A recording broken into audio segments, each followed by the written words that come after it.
This is Emergency Management Made Easy with Lauren.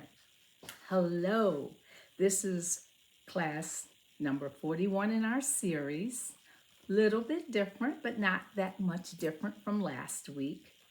If you missed last week, you missed a good one, and this is a very good one. I think you'll enjoy. Class 41 is functional exercise. In parentheses is F as in Frank, E as in Earl, FE, functional exercise. What is that? Well, a functional exercise is a simulated, interactive, and realistic event designed to test the organization's policies, procedures, and command functions without deploying actual resources. These exercises are often a part of FEMA guided emergency management, validate multi-agency coordination in real time, focusing on decision making rather than field action. Key aspects of a functional exercise includes the purpose is to test, validate, and evaluate specific capabilities, plans, and personnel in a controlled, simulated environment. It is conducted in real time with simulated injects, driven scenarios with a location, and it's with the exercise director or planning team's preference. The exercise director holds overall responsibility for planning, coordinating, and managing the scenario. Senior controllers and evaluators support the exercise director. That's the chain of command. Pencils up, start writing, but you can always play this over. So there he is. He is the executive exercise director. He holds overall responsibility for planning, coordinating, and managing the scenario with his senior controllers and evaluators. They are the support. Then there's the exercise director and manage, and they observe. They're right there with him. That's his team. The safety controller ensures the simulation, and he meets objectives while monitoring safety. The participants are players from various agencies. This is different from the tabletop exercise. This is a functional exercise with all the players at the table. And I'll explain exactly who they are in a minute. So this is different from a tabletop. This is a functional exercise. The process includes planning meetings lasting 2 to 4 hour execution, and sometimes they can run 8 hours because they're in the room together and they're planning. This is the planning process with the director and his team. And afterwards, a written after action report is expected after the meeting, the functional exercise. The final report is to identify strengths, weaknesses, and areas for improvement. Hang in there with me. Let's look closer. Let's do a quick quiz question. Who's doing what and why is it relevant? Pencils up.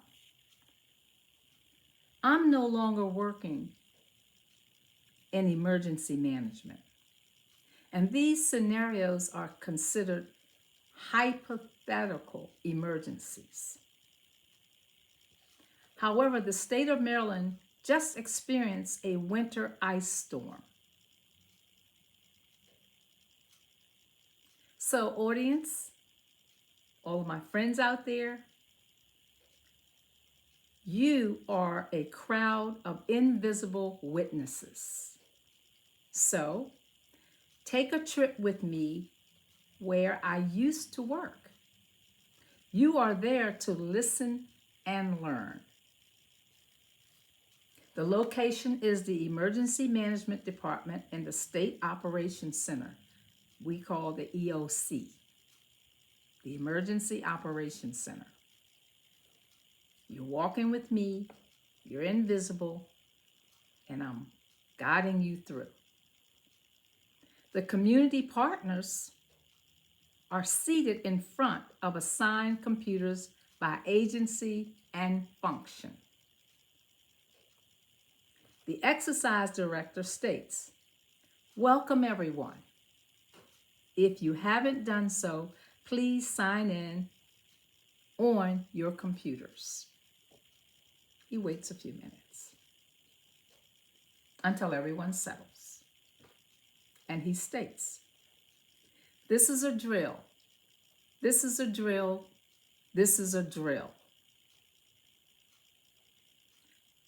Why are we here? This is a functional exercise drill, FE. Many of you were here for the tabletop exercise, TTX, a year ago, and again, we thank you. You all were here with me last week for the tabletop. And I taught you as to what a tabletop drill looks like. Okay. The National Weather Service has predicted a winter weather ice storm. It's anticipated to hit within 1 to 2 weeks, extending from North Carolina to Boston, Massachusetts. The trajectory is it will travel up I-95 as temperatures will drop below freezing, which is 35 degrees, and remain at 15 to 20 degrees for several days. The snow and ice storm will accumulate rapidly with devastating impact on our communities. We are here to discuss the anticipated needs of our communities. We will determine our goals and objectives and course of action before and during the storm. You still with me in the room?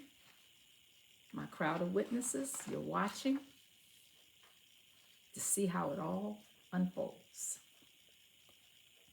Let's predispose the roles of each department that may have participated and will participate during the course of the ice storm. This includes everyone's role in the city and counties within the state. The team of players have gathered beforehand to test local preparedness in anticipation of this emergency winter storm.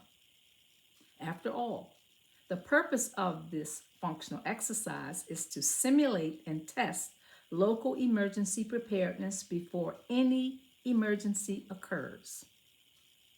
They're testing themselves, anticipate potential obstacles that might occur, and discuss and talk through each department and staff's roles and responsibilities during the ice storm. They are testing themselves now in preparation for the incoming expected ice storm.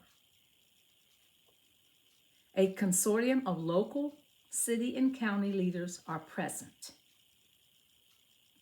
The administration in the EOC, Emergency Operations Center, are present to observe and test the capabilities and how well coordinators and departments communicate, work together, and support one another.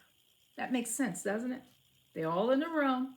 They're all at the computers. They are establishing what their roles are and how they will work, anticipating what may occur when this storm hits.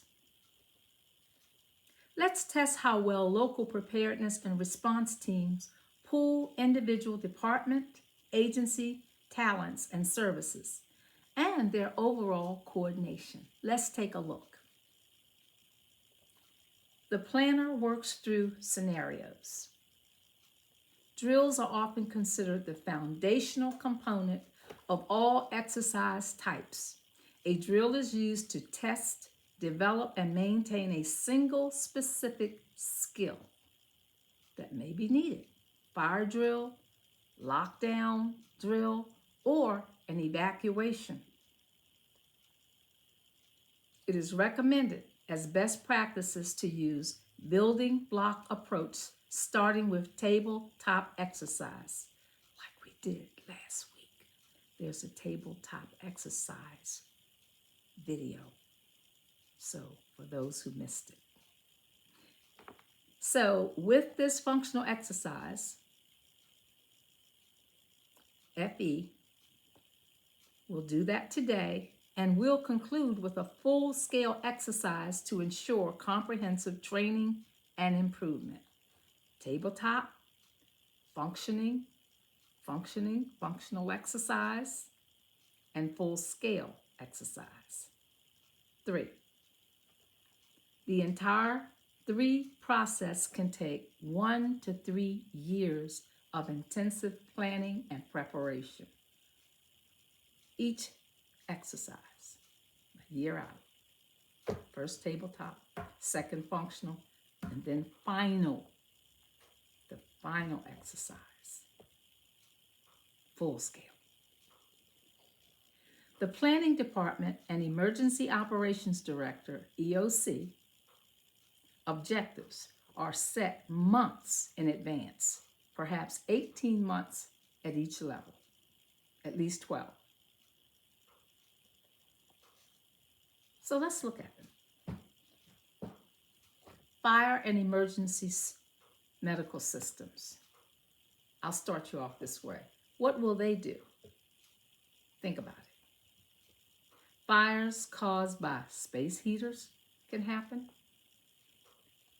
They have to evacuate residents in group and nursing homes when needed.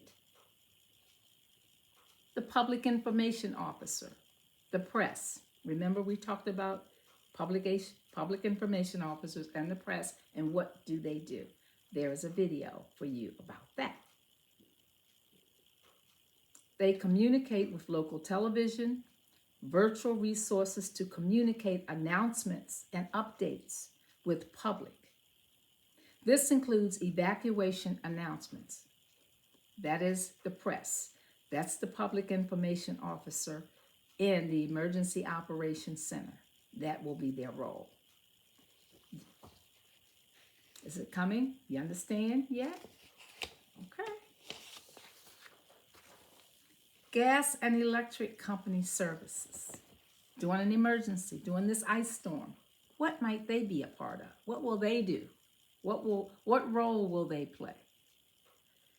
Down trees and power lines. Loss of power in homes and hospitals. The electric company.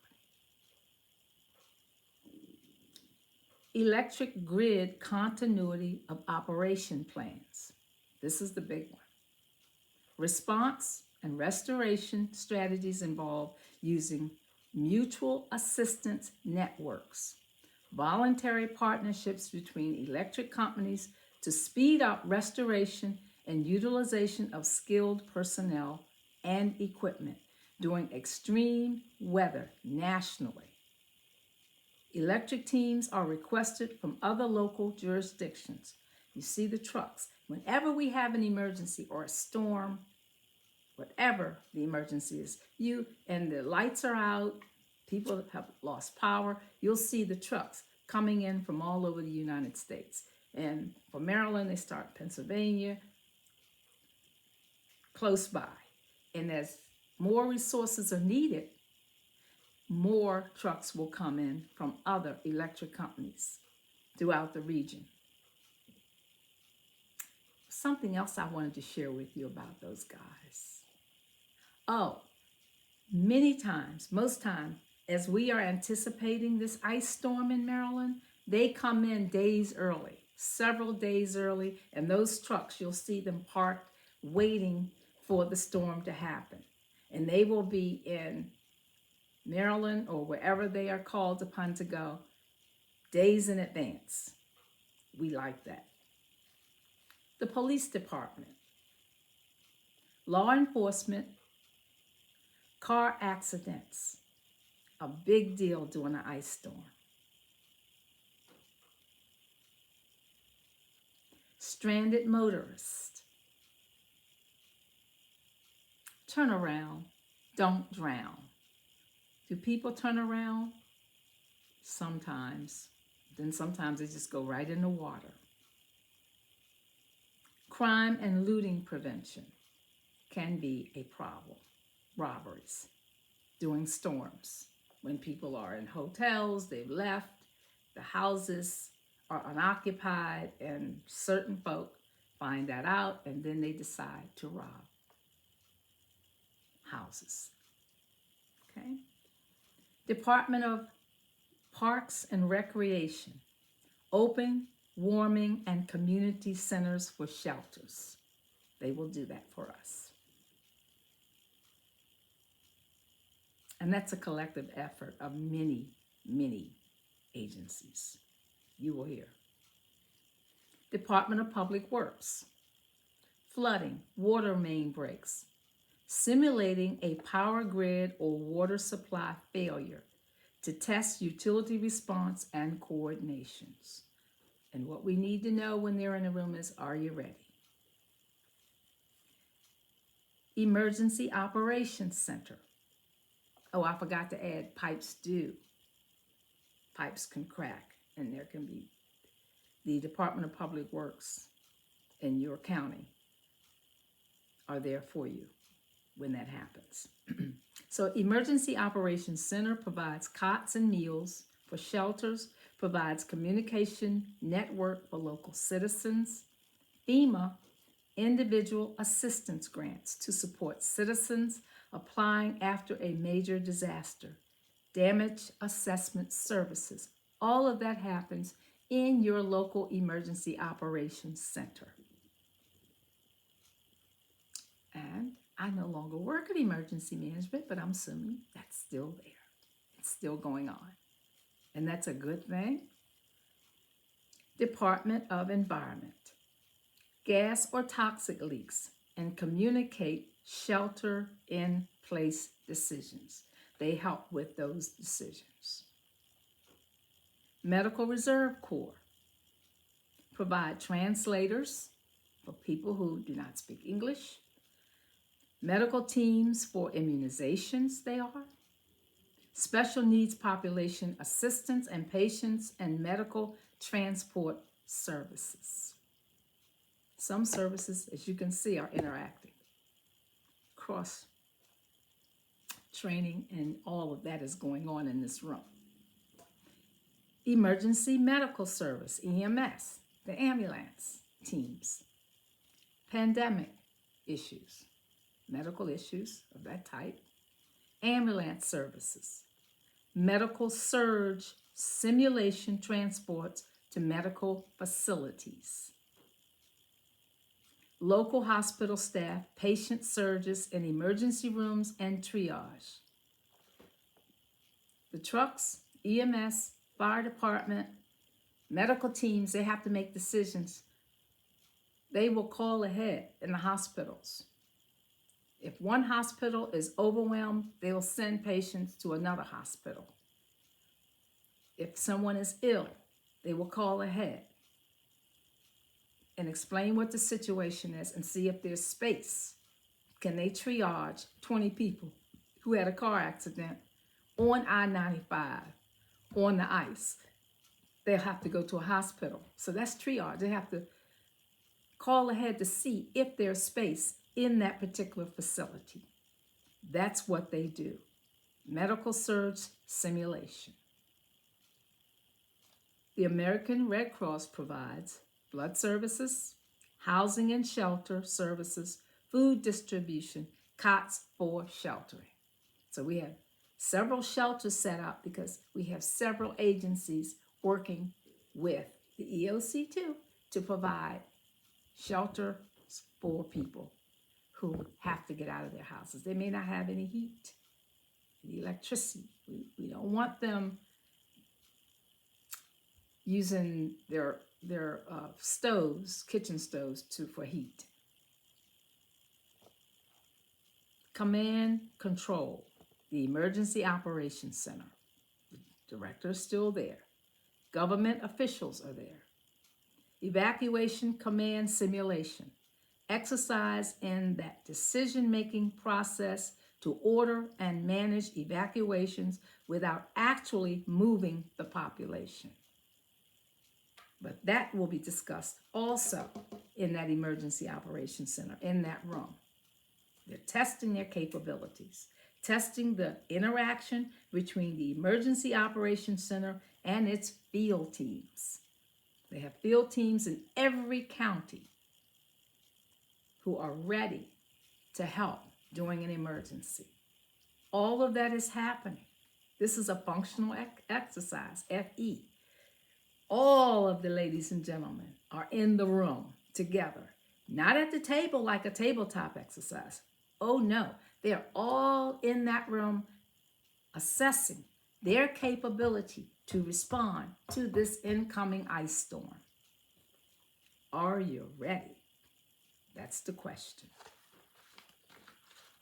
Let's see what else. Component evaluation. Specific plans are tested like damage assessments or evacuation protocols. The Emergency Operations Center, once the storm is over and it's safe to go out, will do damage assessment to see and assess the damage in the particular state that you live in. That's part of their protocol.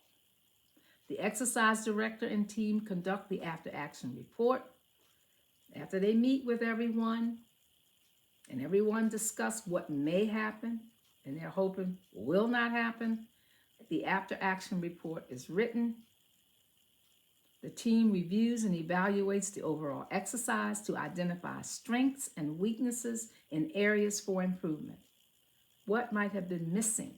What might we need before this storm comes? So we have to make that happen. And I guarantee you those trucks are on their way for electric services, maybe a week in advance or so. About FEMA courses. For those and my students who might want to graduate from high school and are interested in emergency management, for people who are interested in advancing their knowledge, you can take free courses. FEMA offers, Federal Emergency Management Agency offers free courses. They allow unlimited retakes, reviews of the course materials, provided the most reliable method for finding answers, and certificates are provided. The training range is from beginner to advanced. You can start with beginner courses if you're really interested, free of charge. Contact training.fema.gov. Training.fema.gov. The S is in Sam, -120-C, an introduction to exercises. And you can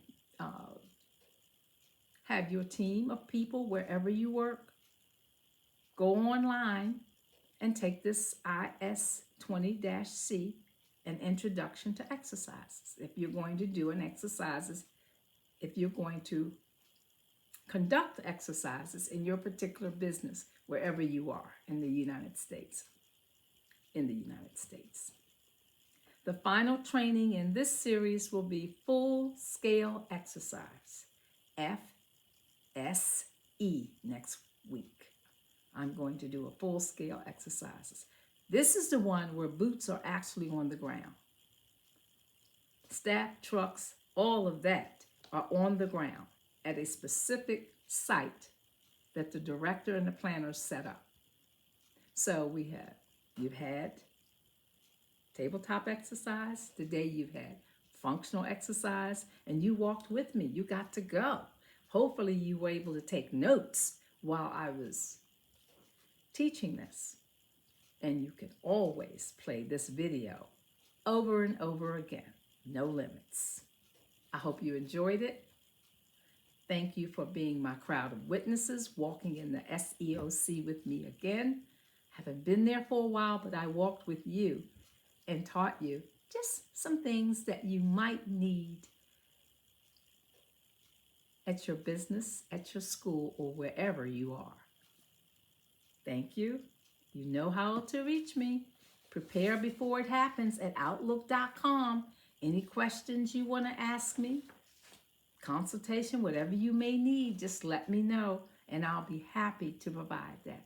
Thank you for coming. I'll see you next week with a full scale exercise.